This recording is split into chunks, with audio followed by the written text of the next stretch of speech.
चलिए lines and angles की first question की बात करते हैं।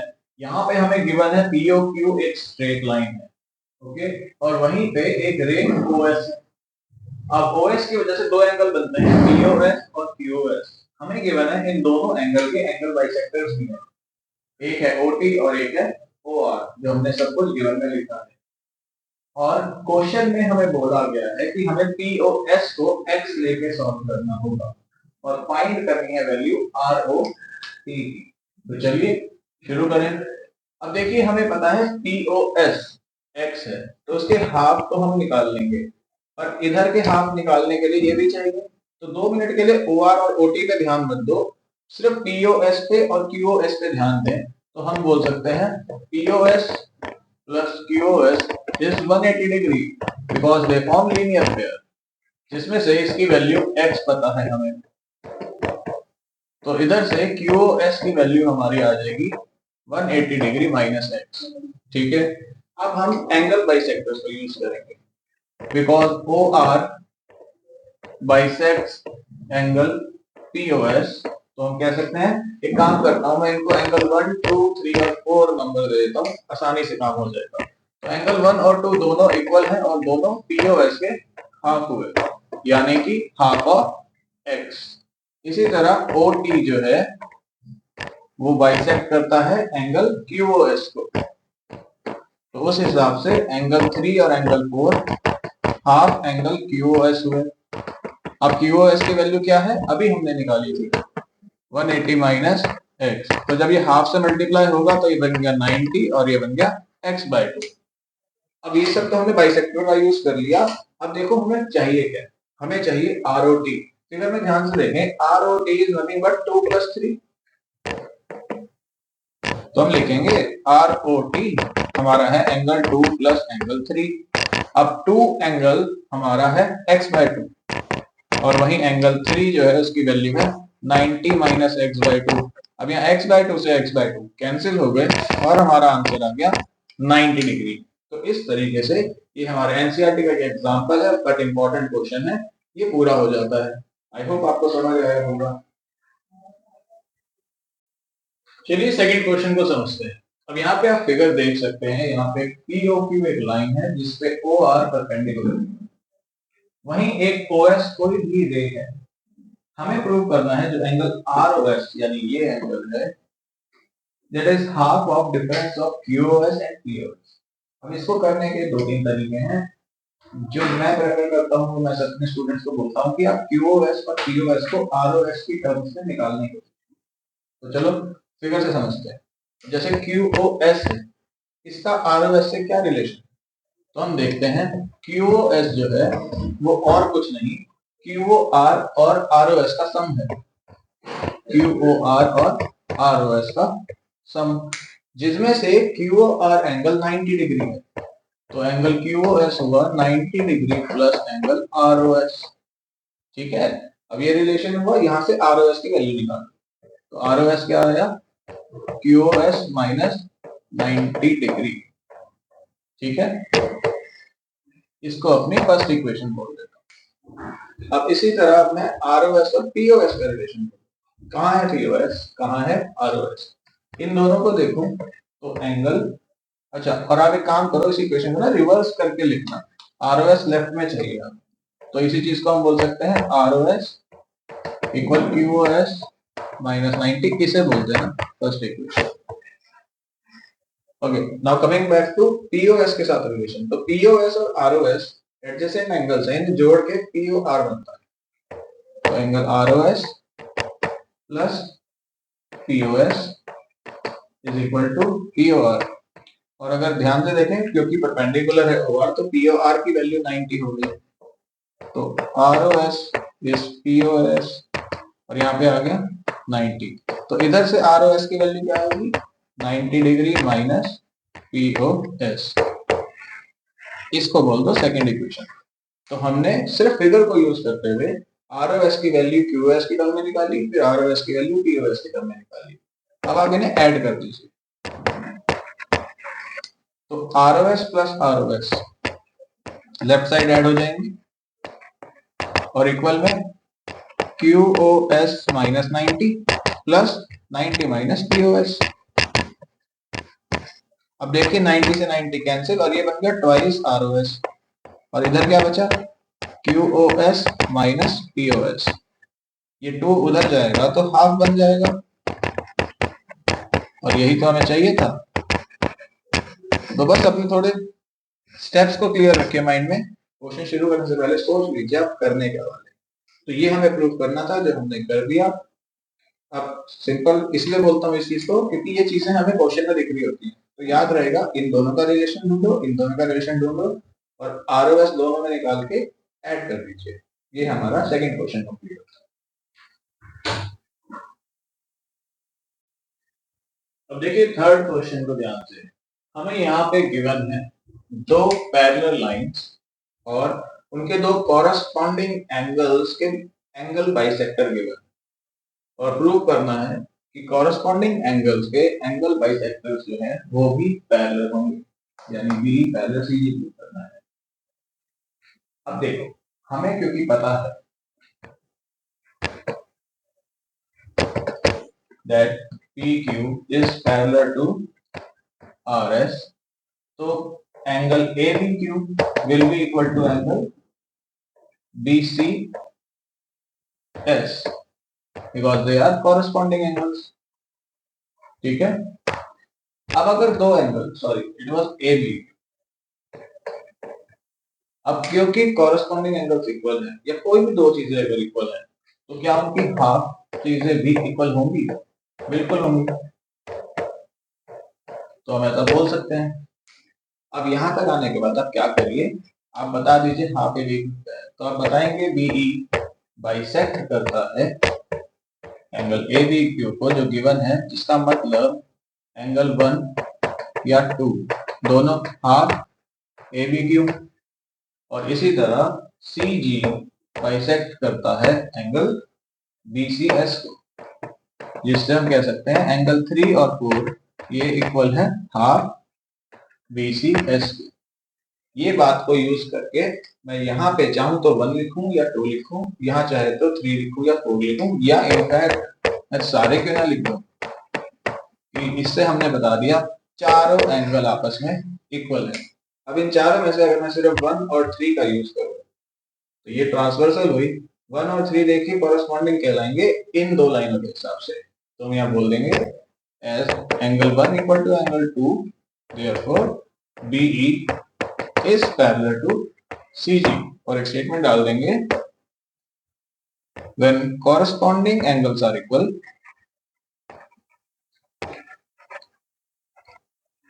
lines are parallel, और ये हमारा क्वेश्चन खत्म। फिर से देख लीजिए, पैरेलल लाइंस थी PQRS, तो हमने कहा कॉरस्पॉन्डिंग एंगल इक्वल होंगे, अगर दो चीजें इक्वल है तो उनके हाफ में इक्वल होंगे, हाफ का मतलब हुआ 1 2 और इधर के हाफ का मतलब 3 4, यानी सब आपस में इक्वल है।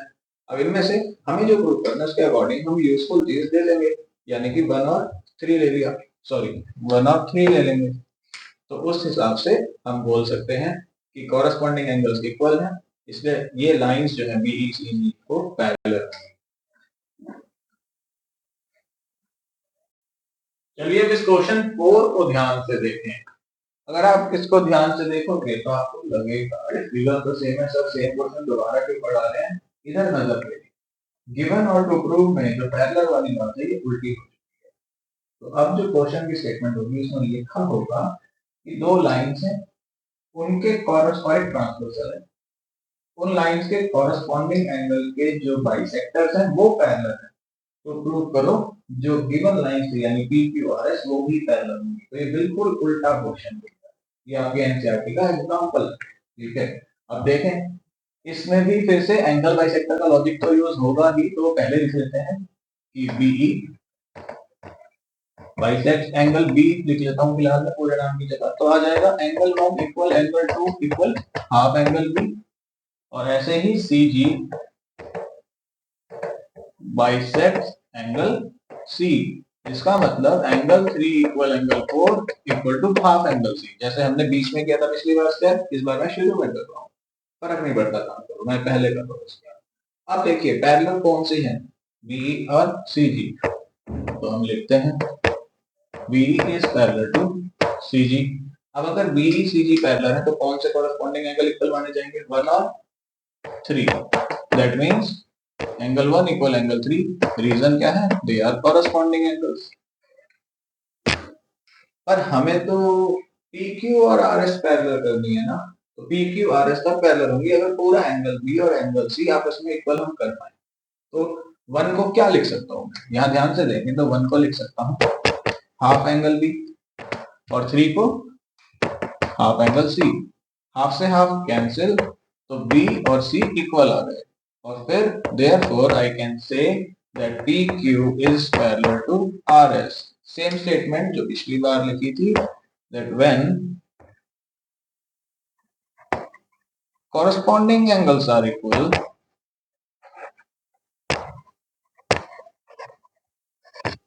lines are parallel। तो क्वेश्चन दोनों ही बिल्कुल विपरीत हैं एक दूसरे से, लेकिन अगर आप देखें कॉन्सेप्चुअली ज्यादा कुछ फर्क है नहीं। आंसर की सॉल्यूशन की लेंथ भी उतनी ही है, दोनों इक्वली इंपॉर्टेंट है। अब ये तो एनसीईआरटी की बात हो गई। एग्जाम्पलर में आपको सेम चीज मिलेगी और ऑल्टरनेट एंगल्स, ठीक है। और इसी तरीके से को इंटीरियर एंगल को लेके भी एक बात है, वो क्वेश्चंस भी अभी आपको इसके बाद समझाएंगे। ये देखिए क्वेश्चन 5। क्वेश्चन 5 आप कहोगे सर आपने पूरा का पूरा सॉल्व कर दिया, तो हम साथ साथ कैसे समझेंगे? भाई उसके पीछे वजह थी आपका और मेरा दोनों का टाइम वैल्यूएबल। अब इस क्वेश्चन में आप फिगर में चेंज देखो। पहले पहले सीजी यहाँ था, वही है अभी भी, लेकिन बी इधर था कॉरेस्पॉन्डिंग एंगल्स के हिसाब से। अब ऑल्टरनेट एंगल के हिसाब से क्वेश्चन बना दिया। तो अब इसमें क्या हुआ, ये फिर से बाइसेक्टर्स हैं, ये अभी भी पैरेलल हैं जैसा फोर्थ क्वेश्चन में किया था। बीई पैरेलल सीजी, हमें प्रूव करना है पीक्यू पैरेलल आरएस। आप देखो सॉल्यूशन एक्जेक्टली सेम है, सिर्फ दो वर्ड चेंज हुए हैं। यहाँ कॉरेस्पॉन्डिंग लिखा था ऑल्टरनेट हो गया, यहाँ कॉरेस्पॉन्डिंग लिखा था ऑल्टरनेट हो गया। That's it. कैसे सर? देखो अभी आपके सामने है, हमने कहा बी बाइसेक्ट कर रहा है एंगल बी को, इसका मतलब एंगल 1 और 2 दोनों हाफ ऑफ बी होंगे। बिल्कुल ठीक। सीजी बाइसेक्ट कर रहा है एंगल सी को, 3 और 4 हाफ एंगल सी हो गए, ऐसे ही लिखा पहले की तरह। अब इस बार फिर से हमने बोला बी और सी जी पैरेलल है, जिसका मतलब एंगल 1 और 3 इक्वल हुए because they are alternate angle. Last time corresponding थे। अब 1 क्या है? हाफ बी ही तो है, और 3 क्या है? हाफ सी है। हाफ से हाफ कट गया, बी और सी इक्वल आ गए, बी और सी इक्वल आ गए, जो एक्चुअली में ऑल्टरनेट एंगल्स हैं। और जब कॉरेस्पॉन्डिंग एंगल्स इक्वल होते थे लाइंस पैरेलल होती थी, उसी तरीके से जब ऑल्टरनेट एंगल्स इक्वल है लाइंस पैरेलल अभी भी। अब इसी क्वेश्चन में हम इसको क्वेश्चन 6 बनाते हैं साथ के साथ। कैसे? तो देखिए, अब यहाँ पे ये नाम फिर से उल्टे कर दीजिए। इस बार बोल दीजिए पी क्यू पैरेलल है आर एस के, और प्रूव करना है BE parallel C F, sorry C G है, ठीक है। अब शुरू का पोर्शन बाइसेक्टर वाला फिर से सेम रहेगा क्योंकि उसकी जरूरत पड़ेगी।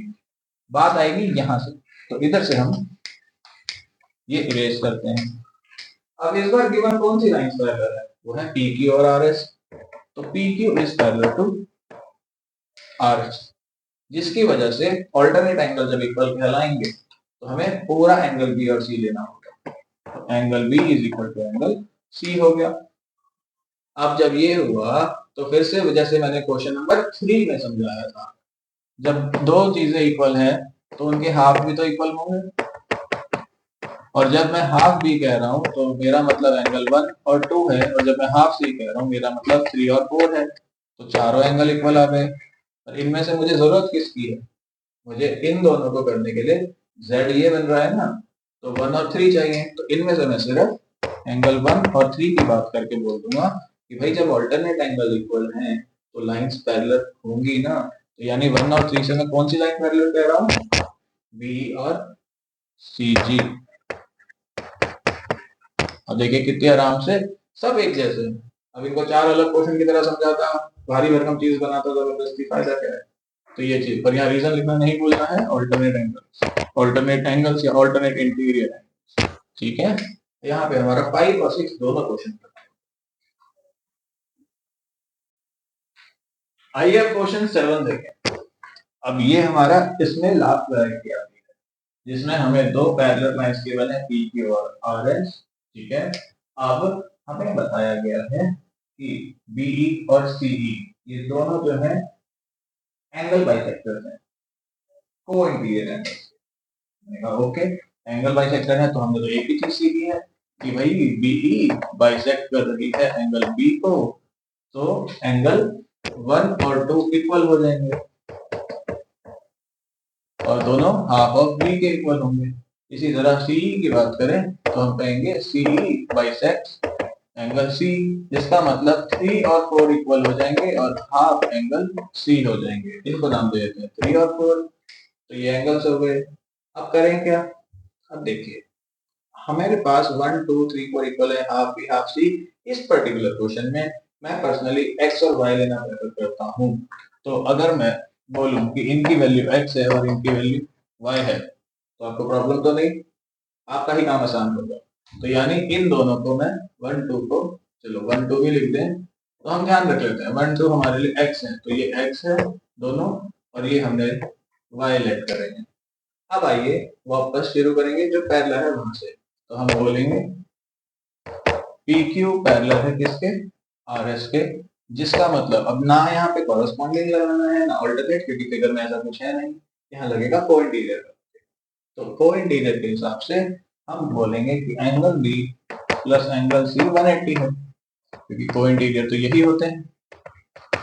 बी को क्या लिख सकता हूँ? अगर फिगर में देखें बी इज नथिंग बट 1 + 2 और दोनों मेरे x हैं, तो b हो गया 2x। और c इसी तरह से आप फिगर में देखोगे तो आपको मिलेगा 2y, y प्लस y। यहाँ से 2 कॉमन लीजिए और 2 को डिवाइड में ले जाएंगे अगले स्टेप में, तो x प्लस y की वैल्यू आ जाएगी हमारे पास 90 डिग्री। इसे जरा संभाल के रखिए, यही सब कुछ करने वाली है। अब हम देख सकते हैं ट्रायंगल बन रहा है बीईसी, तो in triangle BEC angle sum property लगाइए, तो angle 2 + 3 plus BEC, angle 2 + 3 plus BEC, ये हुआ 180 degree due to angle sum property. Triangle के तीनों एंगलों का सम इतना ही होता है। 2 है हमारा x, 3 है हमारा y। अब हमें इंडिविजुअली x और y की वैल्यू तो नहीं पता, बट हम पता लगा चुके हैं x + y = 90। तो मैं यहाँ पूरा x + y हटा के 90 डिग्री लिख सकता हूँ, और जब ये वाला 90 राइट साइड में जाके माइनस होगा तो बीईसी कितना आ जाएगा? 90 डिग्री। और हमें प्रूव क्या करना था?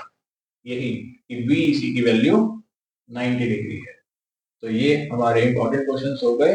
अब हमें दो और क्वेश्चन करने हैं जो कि मिरर पे बेस्ड, रिफ्लेक्शन पे बेस्ड हैं।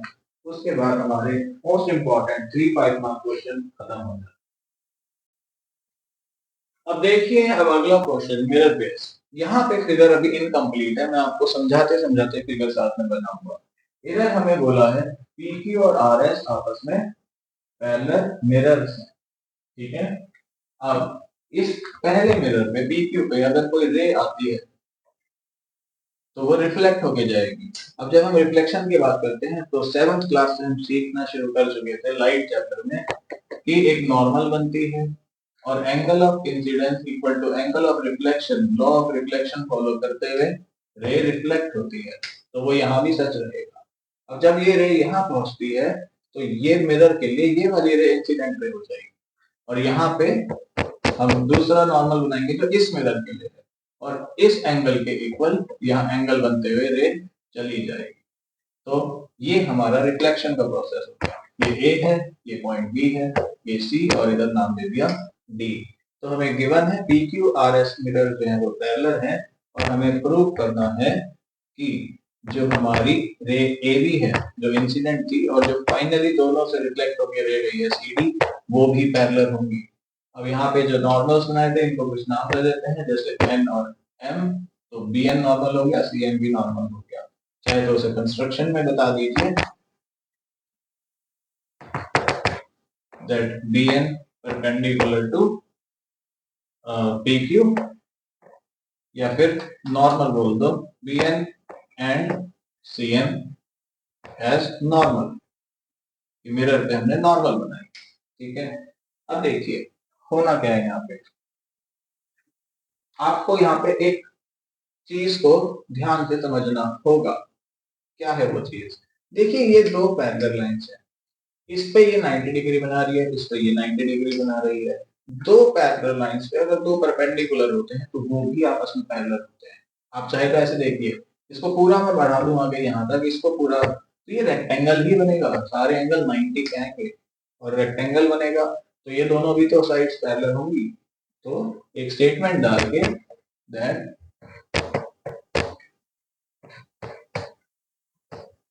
perpendiculars on two parallel lines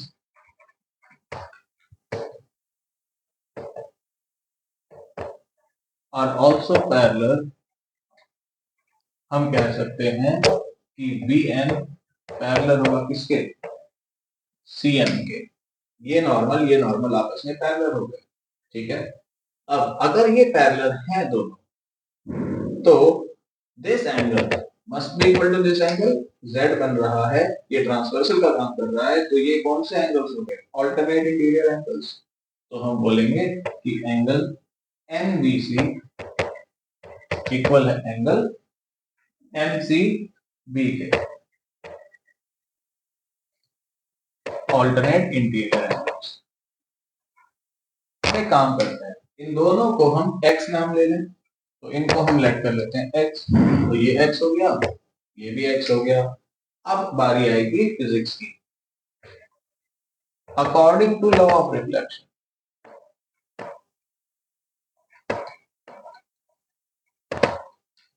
angle of incidence is equal to angle of reflection. अगर ऐसा है तो ये दोनों एंगल इक्वल हुए, यानी ए बी एन की वैल्यू किसके इक्वल होगी? एनबीसी के। और इसी तरह ये जो है डीसीएम, वो किसके इक्वल हुआ? एमसीबी के। पर एनबीसी की वैल्यू क्या है? x, और इसकी वैल्यू क्या है? x, यानी कि ये भी x हो गया, ये भी x हो गया। अब अगर ऐसा है तो एंगल ए बी सी की वैल्यू क्या हो गई? x प्लस एक्स यानी 2x, और इसी तरह बी सी डी की वैल्यू क्या हो गई? ये भी x प्लस एक्स यानी 2x, यानी ये दोनों इक्वल हुए। तो मैं क्या कह सकता हूँ? That A B C is equal to B C D. ध्यान से देखें कहाँ है ये? A B C B C D, यानी ये पूरा बी और सी। फिर से ध्यान से देखें तो बी और सी ये जेड बन रहा है, ठीक है। तो ये दोनों क्या हुए? Alternate angles. ऑल्टरनेट एंगल्स अगर इक्वल कर दिए तो लाइंस क्या ही होंगी? तो ये स्टेटमेंट मैं 2 बार ऑलरेडी बता चुका हूँ, स्टेटमेंट नहीं, ना जगह है ना टाइम इतना है, तो सीधा लिख रहा हूँ therefore A B is parallel to C D, और यही हमें प्रूव करना था। इंपॉर्टेंट 5 मार्क क्वेश्चन, एनसीईआरटी का लास्ट क्वेश्चन। तो आइए अपना लास्ट 5 मार्क का क्वेश्चन करते हैं लाइन एंड एंगल्स का। ये एग्जाम्पल का एग्जाम्पल है, ठीक है। अब इसमें हमें बोला है दो मिरर्स हैं, लास्ट क्वेश्चन में मिरर्स पैरेलल थे, इस बार परपेंडिकुलर है। ये मिरर और ये मिरर इन आपस में परपेंडिकुलर है, यानी ओ पे 90 डिग्री बनाते हैं। एक इंसिडेंट रे है ये सी है, जो इस पे से रिफ्लेक्ट होके जाएगी और उधर से रिफ्लेक्ट होके जाएगी। हम ऑलरेडी बातें कर चुके हैं लॉ ऑफ रिफ्लेक्शन क्या होता है, एंड ऑल्सो वही चीज कंटिन्यूसली यहाँ पे यूज होगी। तो देखिए ये नॉर्मल बनाया, ये नॉर्मल बनाया, दोनों एक पॉइंट पे मिल रहे हैं, उसको पी नाम दे दिया। अब प्रूफ की शुरुआत होनी कैसे है यहाँ? तो सबसे पहले एक चीज समझिए, नॉर्मल का मतलब होता है परपेंडिकुलर, ठीक है। तो अगर मैं बात करूं इन ए ओ बी पी, AOBP इस क्वाड्रिलेटरल की बात करूं तो इसमें एंगल O 90 डिग्री है, एंगल B यानी कहूं OBP वो भी 90 है, एंगल OAP की बात करूं वो भी 90 है, तो ऑब्वियसली फोर्थ एंगल भी क्या होगा? 90। तो हम बोल देंगे angle O plus OBP plus OAP plus angle P is equal to 360 degree. Angle sum property, तीनों की वैल्यू 90 है, तो ये बन गया 270 यहाँ पे, जो वहां जाके माइनस होगा तो क्या आएगा? 90 डिग्री। तो सबसे पहले हमने एंगल P फाइंड किया, क्यों करा उस पर आता हूँ। अब हम इस ट्रायंगल में एंगल सम प्रॉपर्टी लगा देंगे। तो इन ट्रायंगल BAP इसमें हम बोलेंगे एंगल 2 + 3 + P इक्वल 180 डिग्री है। अब इसमें P की वैल्यू हमें पता है विच इज 90 डिग्री। तो 2 + 3 कितना हुआ 90 degree. This is very important here. अब हमें इन दोनों को पैरेलल करना है। यहाँ पे क्लियरली ना कॉरेस्पॉन्डिंग का लॉजिक है ना ऑल्टरनेट का, यहाँ लगेगा कोइंसिडेंस का। तो अगर हम किसी तरह प्रूव कर दें कि ये पूरा A और B जो कोइंसिडेंट दिख रहे हैं इनका सम 180 है, तो फिर हम कह सकते हैं कि लाइन क्या है पैरेलल है। हमारा टारगेट ये है। अब इधर आए तो अब लगाना पड़ेगा law of reflection. According to law of reflection angle I is equal to angle R, which means 1 किसके इक्वल हुआ 2 के और 3 किसके इक्वल हो गया 4 के। ये बातें हमने बता दी, ठीक है। अब इनको जरा प्लस करते हैं, मतलब हमें प्रूव क्या करना है that angle A plus angle B कितना आ जाए 180। अभी मैं सीधा तो लिख नहीं सकता, पर A को क्या लिख सकता हूँ 1 + 2 और B को 3 + 4। अब 1 और 2 क्योंकि इक्वल है तो मैं चाहूँ तो 1 को 2 लिखूं या 2 को 1 लिखूं, नीड के हिसाब से। मुझे 2 और 3 की नॉलेज है तो मैं 1 को 2 लिख देता हूँ।